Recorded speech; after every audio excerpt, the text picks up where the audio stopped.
Hello दोस्तों, सुनते हैं एक नई कहानी। दो भाइयों की लड़ाई। जज बत्रा हमेशा की तरह वक्त पर कोर्ट पहुंच गए थे और अपने सामने पड़े ढेर सारे केसों की फाइल देखकर हमेशा की तरह उनका मन उदास हो गया था।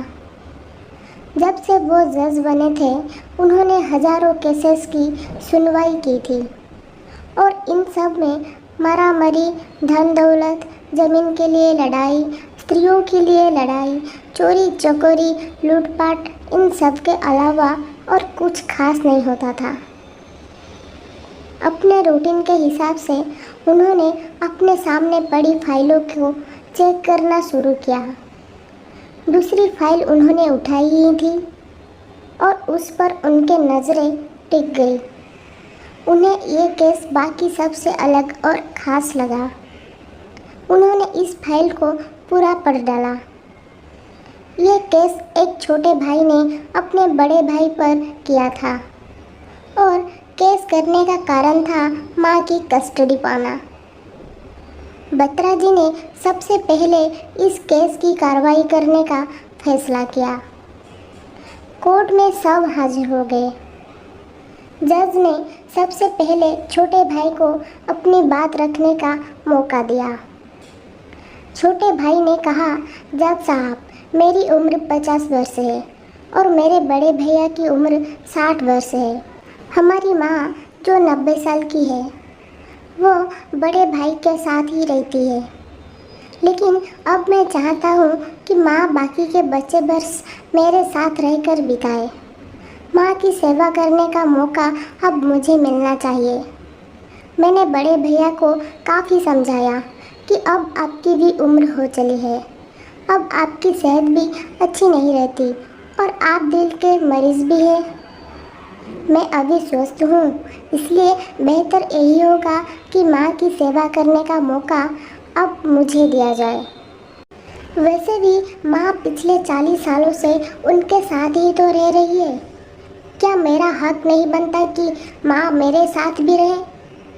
लेकिन बड़े भैया है कि इस बात को मानने के लिए राजी नहीं है, इसलिए मजबूरी में मुझे उन पर केस करना पड़ा। अब बड़े भाई की अपनी बात रखने की बारी थी। बड़े भाई ने कहा, यह बात सच है कि मेरी उम्र 60 साल है। ये बात भी सच है कि अब मेरी सेहत पहले जैसी नहीं रहती। लेकिन उतना ही सच ये भी है कि मैं सिर्फ जिंदा रह पा रहा हूँ तो इसलिए क्योंकि मेरी माँ तो मेरे पास है। चाहे मेरी सेहत कितनी भी खराब हो, चाहे मेरी ज़िंदगी नर्क जैसी हो, लेकिन मेरी माँ मेरे पास होने की वजह से वही तकलीफ़ों भरी ज़िंदगी स्वर्ग जैसी बन जाती है। जज साहब, आप ही बताइए, मैं माँ को अपने से दूर कैसे होने दे सकता हूँ? जज ने बड़े भाई से कहा कि तुम खुद कहते हो कि तुम्हारी सेहत अच्छी नहीं रहती, तो भला तुम कैसे अपनी माँ की देखभाल अच्छे से कर पाओगे, ये भी तो सोचो।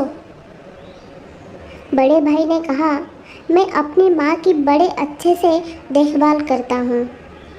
आप माँ से भी पूछ सकते हैं और अगर वो खुद कहे कि उन्हें मेरे साथ नहीं रहना तो आप बेशक उन्हें मेरे भाई के साथ भेज दीजिए। जज को ये बात ठीक लगी और उन्होंने माँ को अदालत में बुलाने का फैसला किया। 90 साल की बूढ़ी माँ बड़ी ही कमज़ोर थी। वो जैसे तैसे व्हीलचेयर से अदालत में आई। जज साहब ने उससे उनका फैसला पूछा तो माँ ने कहा कि मेरे लिए दोनों ही बच्चे समान हैं। किसी एक का पक्ष लेकर दूसरे को नाराज़ नहीं कर सकती। आप तो जज हैं, आप तो ऐसे फैसले हमेशा लेते हैं। आप जो भी फैसला लेंगे वो मेरे लिए आखिरी फैसला होगा और मैं चुपचाप उसे मान लूँगी। जज साहब बहुत परेशान हो गए। उन्होंने अपनी पूरी ज़िंदगी में ऐसा अनोखा केस कभी नहीं देखा था। हमेशा दो भाई अपने माता पिता को एक दूसरे पर थोपते।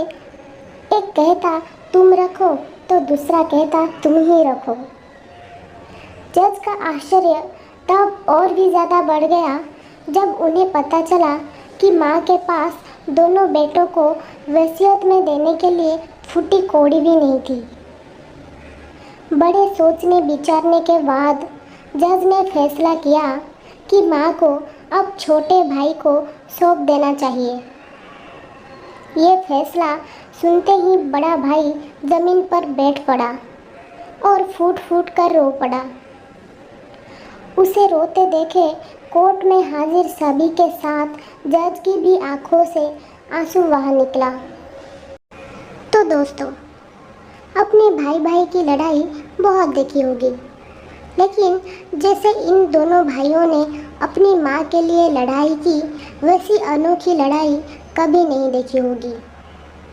इस कहानी से और इन दोनों भाइयों से हमें सीखना चाहिए कि अपने माँ बाप का कर्ज कैसे उतारा जाता है और माँ बाप की सेवा कैसे निस्वार्थ भाव से की जाती है।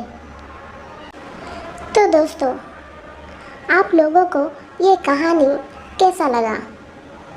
प्लीज़ कमेंट बॉक्स में ज़रूर बताना। धन्यवाद।